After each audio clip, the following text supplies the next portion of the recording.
Narito na ang mga malalaking balitang Central Luzon ngayong araw. Pagbabakuna sa mga estudyante, sinimulan na bilang paghahanda sa pagbabalik ng face-to-face classes.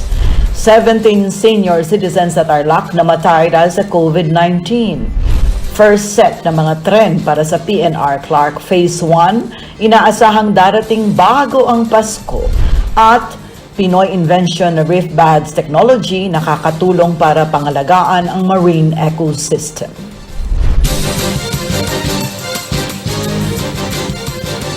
At narito na po ang detalye ng mga balita.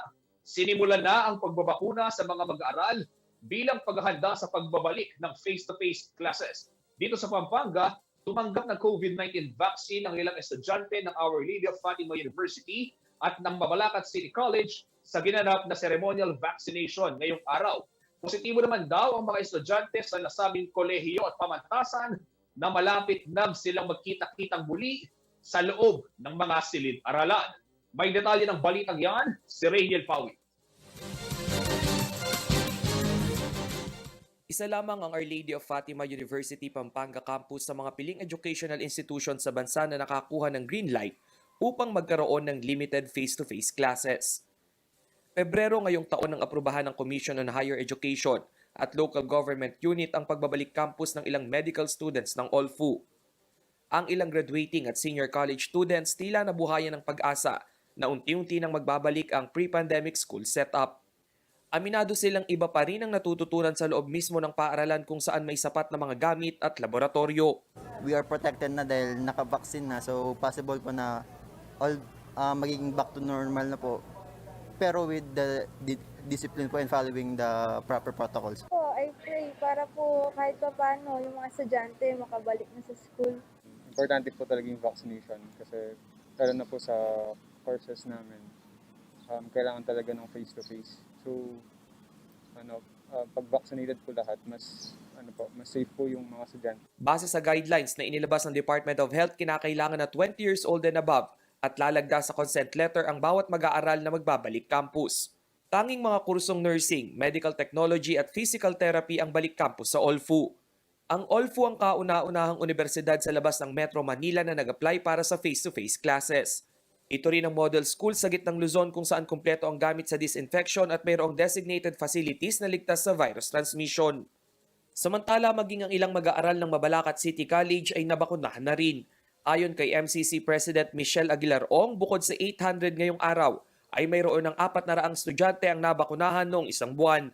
Bukas rin umano ang paaralan upang maging vaccination site ng iba pang educational institutions. MCC opens its doors for any local college or even DepEd if they will be given a go signal, a green light for them to do their vaccination. Ipinaalala naman ng CHED na nasa kamay pa rin ng local government unit kung maging matagumpay ang students' vaccination drive. We're happy that the local governments are on board, the universities are on board because we can only successfully vaccinate them if the local government helps because the vaccination is through the local governments and if the schools also help to bring the students for vaccination. Ang Central Luzon ay mayroong 209 na universities and colleges kung saan online learning ang karaniwang setup dahil nga sa limitadong galaw ng tao ngayong pandemya.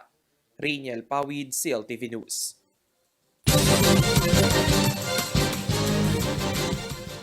Sa iba pang mga balita, 17 senior citizens sa lalawigan ng Tarlac ang nasawi dahil sa COVID-19. Ang pinakamatandang binawian ng buhay ay ang 97 anyos na lola mula sa bayan ng La Paz. Nagpaalala naman ng World Health Organization sa mga local government unit na kumbinsihin at madaliin ang rollout ng COVID-19 vaccine sa mga nakatatandang sektor at may mga comorbidity. Magbabalik si Rainiel Pawi. 17 sa 25 bagong COVID-related deaths sa Tarlac ay pawang mga senior citizen. Base sa COVID data ng probinsya nitong October 10 at 11, kabilang sa mga namatay ay ang 60-year-old na lalaki mula sa bayan ng La Paz. Habang ang pinakamatanda naman ay ang 77 taong gulang na lola mula pa rin sa kaparehong bayan. Ang Provincial IATF patuloy naman sa pag-roll out ng COVID vaccines. Sa kanilang latest report, 319,419 na ang nakatanggap ng unang dose at 243,925 ang naturukan ng second dose o fully vaccinated na. Aabot sa higit 1 milyon ang target population na mabakunahan sa Tarlac para makamit ang herd immunity. Nitong October 12, umabot na sa 16,960 ang kumpirmadong COVID cases sa Tarlac. 5.48% o 930 sa bilang ay aktibong kaso. 660 ang namatay at 15,370 ang gumaling na. Samantala, paalala ni World Health Organization Representative to the Philippines Dr. Bindra Abeyasing, karamihan sa mga Pilipinong tinamaan ng severe COVID ay mga walang bakuna. Kaya naman ito pa rin umano ang pangunahing proteksyon laban sa nakamamatay na virus. Those developing severe disease are largely, sometimes above 90%, are unvaccinated. Those that are dying, more than 95% are unvaccinated. So, the narrative that vaccines are effective in preventing severe disease and death is still largely correct.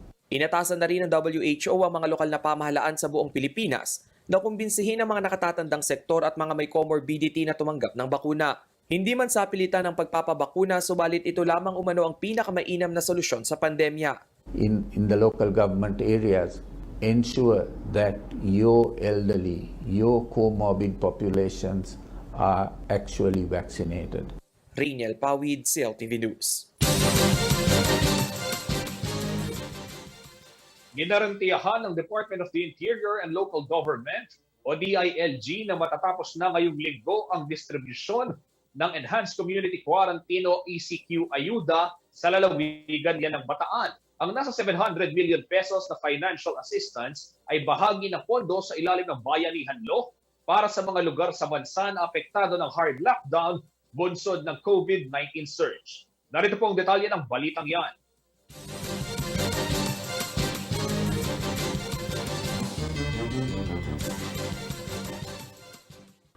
Agosto nang isailalim sa Enhanced Community Quarantine ang Bataan. Bunsod ito ng lumolobong kaso ng COVID-19 sa lalawigan, partikular na sa epicenter na bayan ng Mariveles. Alinsunod sa Bayanihan Law, lahat ng mga lugar sa bansa na isa sa ilalim sa pinakastriktong quarantine status ay bibigyan ng cash assistance.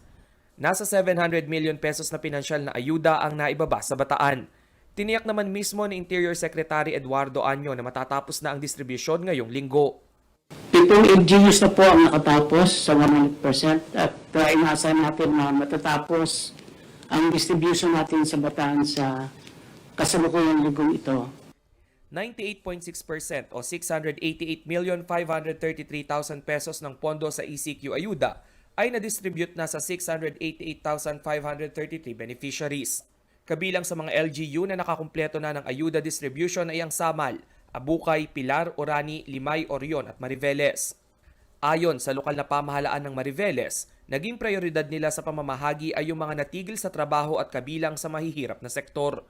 Subalit nagdagdag umano ang LGU ng pondo para mabahagian din ang malaking porsyento ng populasyon na apektado rin ng hard lockdown. Live, no, na dire-diretso po namin binabantayan ang bawat barangay. Maaaring dati, may abroad ka, malakas magpadala, may bahay kang malaki, dahil napundar yun during the time na malakas magpadala. Kaya lang, nung nagka-pandemya, nahinto sa trabaho kahit nasa abroad. Sa October 11 COVID report ng Bataan, makikitang pababa na ang bilang ng tinatamaan ng COVID sa lugar. Ang dating nasa 4,000 binabantayang kaso, bumaba na sa 2,000. Hanggang October 15 ay mananatili namang nakapailalim sa modified ECQ ang buong lalawigan. Rainiel Pawid, CLTV News. Abangan sa pagbabalik ng CLTV News. Ebdane at Deloso muling magtatapat sa pinakamataas na posisyon sa lalawigan ng Zambales. At Pinoy invention na Reef Buds Technology makatutulong para pangalagaan ang marine ecosystem. Manatiling nakatutok para sa iba pang mga nangungunang balita ngayong araw.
Nagbabalik ang CLTV News at sa detalye pa ng mga balita. Sa lalawigan ng Zambales, magkakaroon ng rematch ang kilalang political rivals sa lalawigan na si Deloso at Ebdane. Subalit sa 2022 elections, makakaharap na ni incumbent Governor Jimenez Ebdane Jr. ang anak ni dating Governor Amor Deloso na si outgoing 2nd District Representative Cheryl Deloso Montalia. Narito ang detalye ng balitang yan.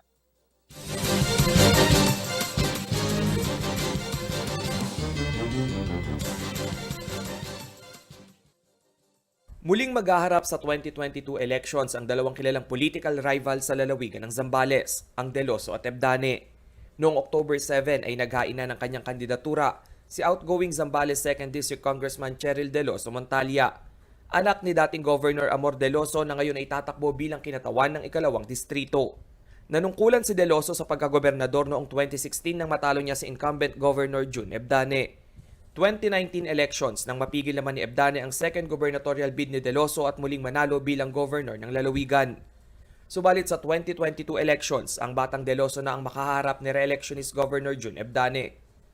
Pakatututukan umano ni Deloso Montalia ang COVID-19 recovery plan, edukasyon, trabaho, kalusugan at turismo ng lalawigan sa oras na maluklok sa pwesto. Habang si incumbent Governor June Ebdane naghain na rin ang kanyang kandidatura noong October 6, tumakbo siya sa ilalim ng local party na Sulong Zambales na kanyang binuo noong 2012. Ang pagtutok naman sa sektor ng kalusugan ang magiging banner project ng gobernador.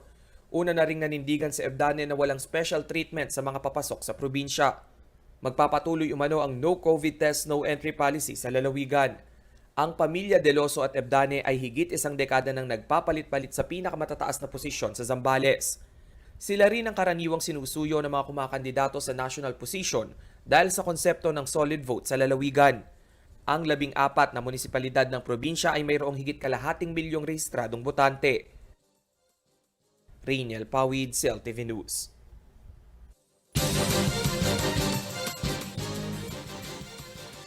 Balitang transportasyon naman tayo mga karehiyon. Inaasahang darating ang unang set ng mga tren para sa Philippine National Railways o PNR Clark Phase 1 bago magpasko ayon ho yan sa Department of Transportation.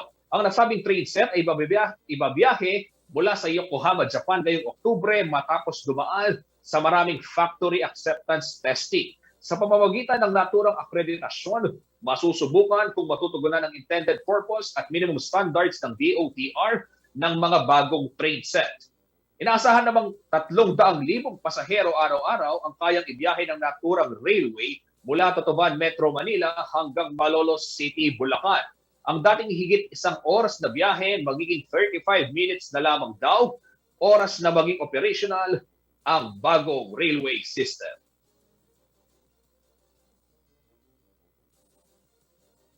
At sa iba pang mga balita, sa panahon ng pandemya, higit na dumadami ang basurang itinatapon at malaking bahagi nito ang napupunta sa ating mga karagatan. Kaya naman ang mga environmentalist patuloy ang paalala sa ating mga kababayan na maging responsable sa waste segregation at pagtatapon ng basura.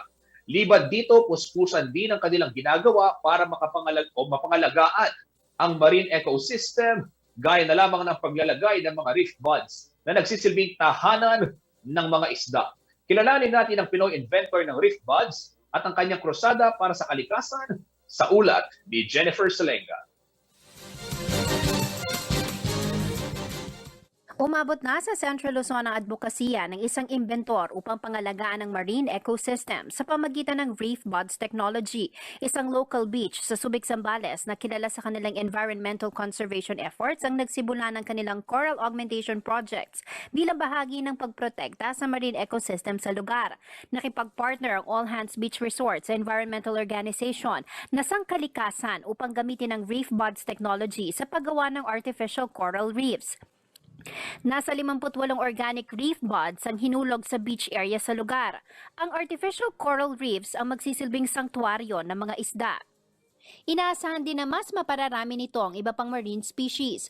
Ang reef buds ay isang teknolohiya ng artificial reef construction na inimbento ng yumaong Australian geoscientist na si Dr. Harold Kremnist at ng Pinoy na si Benjamin Tayag. Isang teknolohiya sa 60 grant awardees ng World Bank sa temang Development with Equity noong 2006. Ayon kay Tayag, malaking bahagi ng mga coral sa Pilipinas ang sira na at patuloy na namamatay, kaya naisipan nilang gumawa ng paraan gamit ang teknolohiya upang solusyonan ang problema. Kaya sagana sa isda ang Pilipinas. Ang problema, sagana rin tayo sa sa mga pangingisdang mga paraan na hindi maganda, gaya ng dynamite fishing, cyanide fishing. So, ang nangyari, dahil dun sa taong-taong dynamite fishing, yung mga corals natin, na yun ang bahay ng mga isda at ibang lamang dagat, ay nakandasira-sira na. So, in the past 10 years, yung nakarang taon, 1/3 na ng corals natin ang completely gone. Sa pagbuo ng reef buds, organic at inorganic materials na environment-friendly daw ang kanilang ginagamit, tulad ng shredded coconut husk, rice stalks, volcanic rocks, activated carbon, buhangin at semento. Pyramid ang hugis nito at may mga butas na magsisilbing tahanan din ng mga isda. Inihuhulog ito sa mga lugar na sira o wala ng corals. May halin tulad daw ang reef buds sa gardening kung saan binibigyan ng pataba ang lupa. Ang kaibahan, sa tubig ito ginagawa. Reforestation daw kung ito ay kanilang tawagin. Ang reef bud ay isang, sabihin mo, ng batong may pataba. Okay? At ito ay porous, kasi may mga volcanic rock yan at mga ibang materialis na kaya ng coconut pith na sumisip-sip ng tubig alat. At lahat ng mga buhay dun sa tubig alat ni sip-sip niyan. At since meron siyang mga nutrients sa loob, mabilis umusbong ang algae, Kaya pag may pagkain ng isda, di datingan na sila, binigyan mo rin ng binigyan mo rin ng bahay kasi yung reef bud merong parang batong may lungga, may loob. Dahil malaking pangangailangan upang mas pangalagaan ang kalikasan tulad ng marine ecosystem, inilunsad ang Adopt a Reef Bud campaign. Sa proyektong ito ay papangalan sa sinumang susuporta ang Reef Bud na magsisilbing alaala na may nagawa ka para pangalagaan ang karagatan. Bahagi rin ng proyekto ang pagmomonitor sa mga Reef Bud dahil may GPS coordinates sa mga ito. Parang planted tree, except yung planted tree, hindi mo alam kung ano yung puno mo, Kung ano yung, unless lagyan mo ng hydrogen. So, merong Yun ang uniqueness nito. Meron siyang stainless steel na naka-engrave. Kahit na katagalan, of course, matatabunan ng mga chorus. Pero magaganon mo pa rin. At makikita mo pa rin yung ano. Pero sa kabila ng mga ganitong pag-aksyon, may kakibat pa ring panganib na mismong tao ang gumagawa. Kaya naman upang matiyak na mapoprotektahan ang bawat reef bod na inuhulog sa dagat, nakikipag-ugnayan sila sa mga LGU, businesses at sa mga organisasyon na gawing marine protected sanctuary ang mga ito at magpatupad ng enforcement na kinakailangan upang maging matagumpay ang bawat proyekto. May education component din ng proyekto na mahalaga upang matigil na ang paggamit ng maling paraan ng pangingisda na nakasisira sa marine ecosystem. One is i-curb yung dynamic fishing. Okay, meron tayong mga batas dyan at naghihigpit na. Pangalawa, educate yung mga tao, lalo na yung mga batang magte-take over sa mga fishing industry. Unti-unti habang gumaganda yung edukasyon ng mga bata, namumulat sa kanilang mga mata kung dapat itong kalikasan alagaan. Jennifer Salenga, CLTV News. Abangan sa aming pagbabalik. Mobility Awards, mas pinalaki ngayong 2021. Pagkakaroon ng bike-friendly venues, isinusulong. Manatiling nakatutok at magbabalik ang CLTV News.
Nagbabalik po ang CLTV News. Mga kariyon, natatandaan niyo po ba yung araw noong March 2020 kung kailan na ipinatupad itong enhanced community quarantine sa buong Luzon? At marami sa atin, siyempre, ay ika nga nanibago dun sa daloy ng ating buhay. Gawa ng marami ang nag-iba at yung pumasok na nga tayo dun sa new normal. At isa po sa mga labis na binago ng pandemya ay yung paraan ng ating pagbabiyahe o yung tinatawag na mobility. Dahil naging limitado ang mga pampublikong transportasyon, dala na rin ng banta ng virus transmission, marami ho sa ating mga karehiyon ang sumubok na magbisikleta. Ang problema, hindi lahat ng lugar ligtas para sa mga siklista, kaya maraming grupo ngayon ang nagsusulong na magkaroon ng karagdagang bike-friendly facilities Gaya na lamang ho nitong nakapanayam ng ating kasamang si Jennifer Salenga, yung pong Climate Reality Philippines. Panoorin po natin to. Mas pinalawig pa ng Mobility Awards ang kanilang advokasya sa pamamagitan ng pagkilala sa mga syudad at iba't ibang establishmento sa labas ng Metro Manila na nagpapatupad ng bike-friendly culture. Ang Mobility Awards na sinimulan sa gitna ng pandemya nitong nakaraang taon sa Metro Manila, ginawa ng nationwide. Ayon kay Nazreen Castro, branch manager ng The Climate Reality Philippines, na isa sa mga grupo na bumubuo ng Mobility Awards, nais nilang bigyan ng pagkilala ang mga LGU, workplaces at business establishments sa labas naman ng Metro Manila. Hindi may kakaila na maraming umasa sa mga bisikleta ngayong panahon ng pandemya, lalo noong mga panahon ay pinagbawal ang mga pampublikong transportasyon bilang pag-iwas na rin sa banta ng virus transmission. And we saw cycling in a different light during the pandemic. Ang ating mga frontliners, yan talaga ang primary mode of transportation. So we thought of, why not i-reward natin itong mga bold leaders natin sa local government units, sa workplaces at commercial establishments na nag-innovate at inigyang daan at prioridad yung 88% ng Pilipino na wala ngang pribadong sasakyan. And it has been successful, and we thought of why not recognize other cities naman na baka mas higit pa ang ginagawa. Kilala sa pagtataguyod ng malusog at malinis na kapaligiran ng Mobility Awards, kaya naman nais nilang mas lumagana pa ang kanilang advokasya.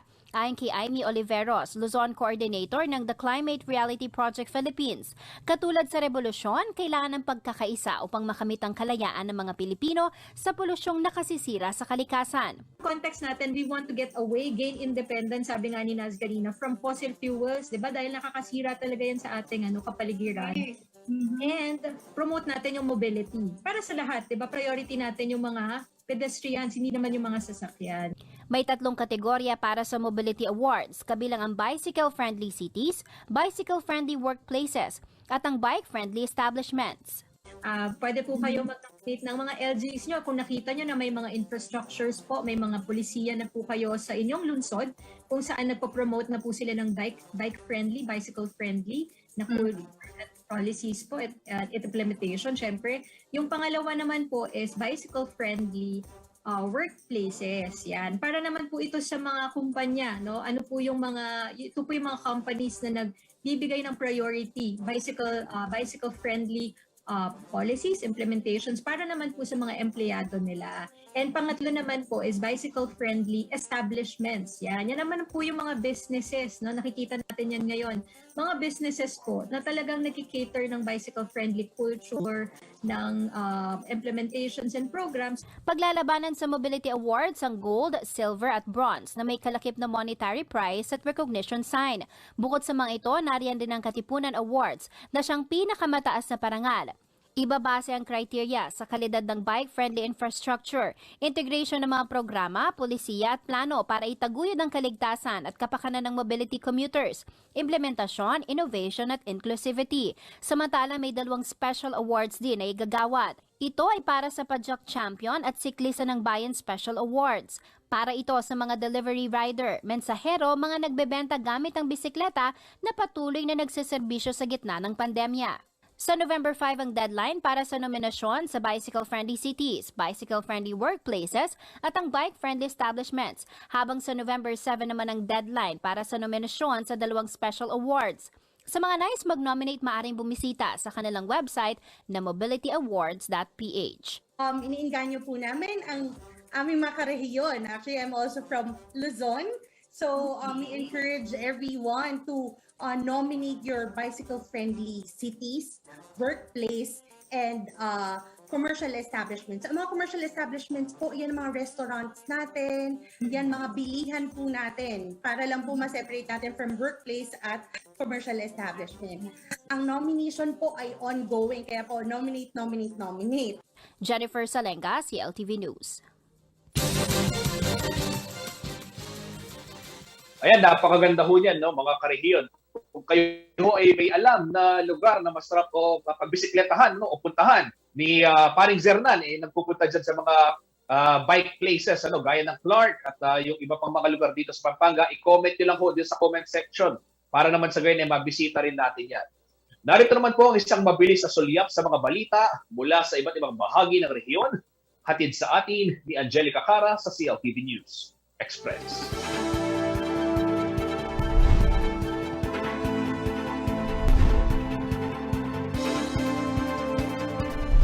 Nailuklok na bilang Acting Provincial Director ng Bulacan Police Provincial Office, si Police Colonel Manuel Lucban. Pinalitan ni Lucban si Police Colonel Lawrence Cahipe Jr., Regional Directorate Chief of Staff ng Police Regional Office 3 sa Camp Olivas. Sa pahayag ni Lucban, bibigyang tuon niya ang mahigpit na pagpapatupad ng maigting na kampanya laban sa kriminalidad para sa ikapapayapa ng lalawigan. Tututukan din daw niya ang implementasyon ng intensified cleaning policy upang magkaroon ng mga dekalidad ng mga police officers at higit na tiwala ang mga Bulakenyo sa kapulisan. Kabilang daw sa mga gagawing proyekto ay ang pagkakaroon ng partnership sa pagitan ng mga pulis at ng komunidad, lalo na sa advocacy supports group, gayon din ng force multipliers upang maging kaagapay ang mga ito sa pagpapanatili ng kaayusan.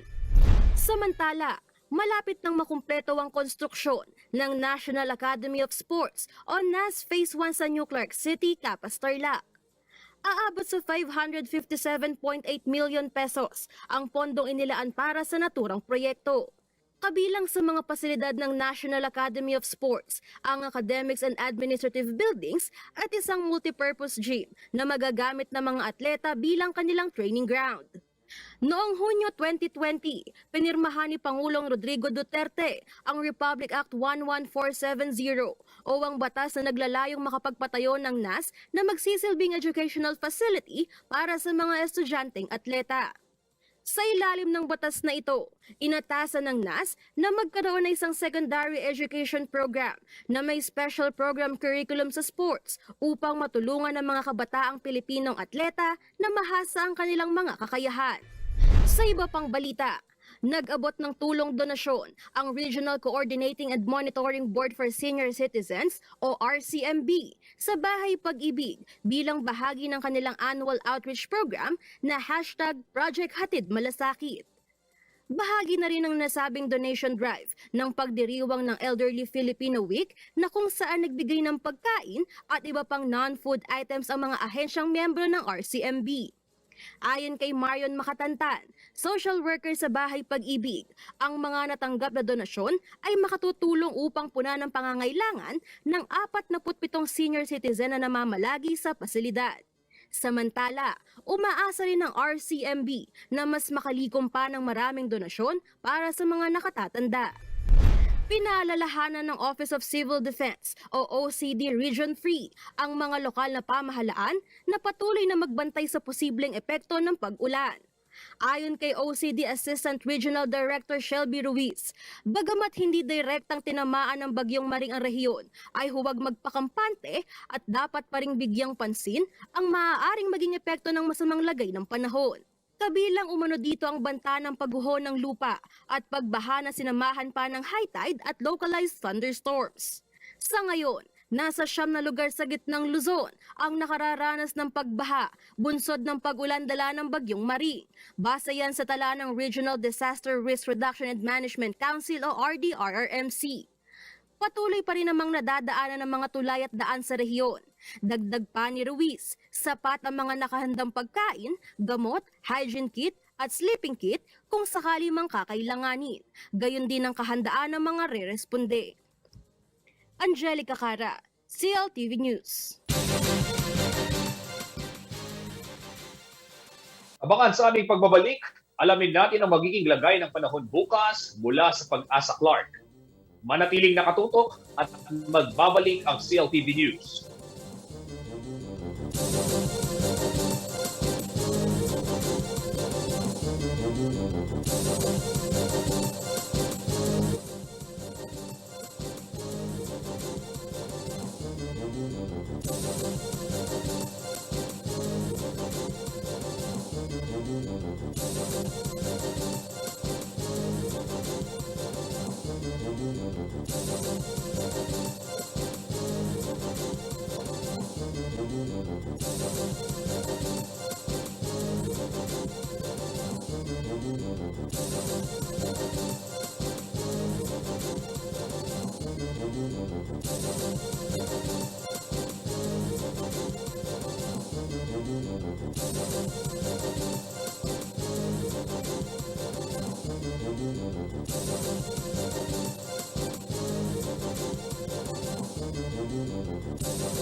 Nagbabalik po ang CLTV News. Marami hong nagtatanong sa atin, uulan daw ba bukas? Abay, alamin ho natin yan mula kay Ginong Van Esquera, ang Chief Weather Forecaster ng Pag-asa Clark.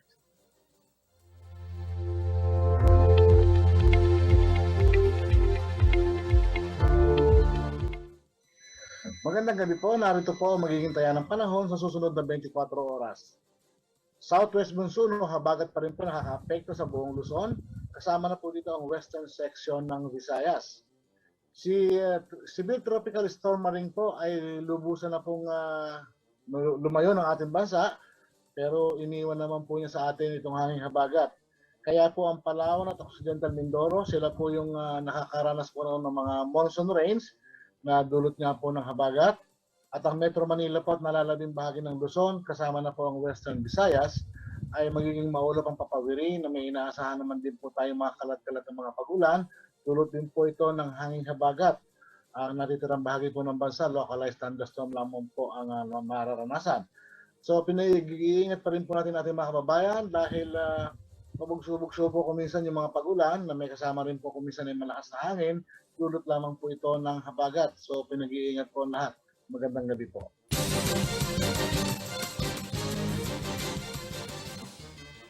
At yan ang mga balitang nakalap ng CLTV News ngayong araw. Para sa karagdagang detalye, maaari niyong i-like and i-follow ang aming mga social media pages. I-share niyo na rin po yung mga content sa Facebook at CLTV36 Official and at CLTV36 News. Sa Twitter naman at CLTV36 and at CLTV News. At sa Instagram at CLTV36 Official.